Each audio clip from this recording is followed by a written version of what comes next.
Today's question is, Anthony, spring sports are starting up, softball and stuff. What's the best way for an adult to kind of get ready for that season? I got my armor now, no fear, no doubt, can't shoot me down, yeah. I got my armor now, no fear, no doubt, gonna shoot me down, down, down, down, down, down, now. A lot of people will play recreational sports, especially in the spring and summer when the weather gets nicer, up here in Wisconsin at least, softball or maybe even some sand volleyball or whatever the case may be. And it's really cool, and we really encourage people to be involved in doing things that are enjoyable and active. That's what, kind of helps us bring enjoyment and fun to our lives. So that's a good part, a good thing to do.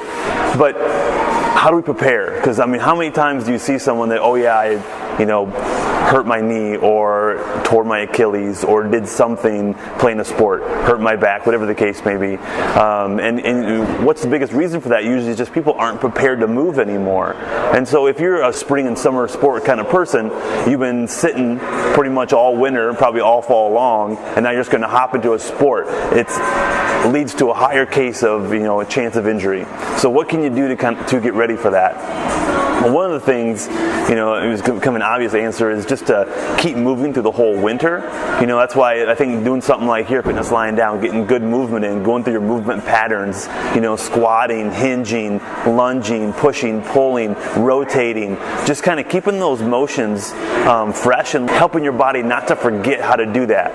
All right, because we live in a sedentary world where you sit a lot, and so if you don't use it, you lose it, and you lose the ability to know how to move and to rotate well. And so maybe you are someone who does go to the gym, and hey, I work out, in the gym, and I lift weights and that sort of thing, so I should be ready for sports. And that's not always the case either, because if you think about a lot of the sports injuries, when do they happen? They happen when you're probably going, twisting, or you're kind of planting, like you're going to stop and start again. Right? That's when a lot of injuries tend to happen. And we don't really train that very much. We always train just kind of forward, right? We just squat up and down, we deadlift up and down, we lunge forward, we just push forward, we pull into ourselves. We're always working in this kind of straightforward plane of motion. All right, if you want to help prepare yourself for these sports and help prevent injuries, you need to work in multiple planes of motion. Start working side to side. Start doing side lunges, or what we call lateral deadlifts, lateral hinges. Start to rotate. Rotate in your presses and in your pulls. Learning how to rotate with your hips and integrate the whole body together. And it doesn't have to be super fast or explosive or super heavy. Your body just has to remember how to do it. It has to kind of keep that, keep that movement fresh.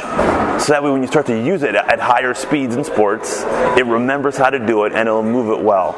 It's when you sit too much, when you don't do it, when you start to lose that ability to connect everything together and rotate and move, that's when you're at a higher risk for injuries. All right? So we encourage you, go play some sports, but start to prepare your body. Learn how to rotate, learn how to move in multiple planes of motion, and get ready. All right? Your body will thank you for it. So, until next time, move better, train smarter.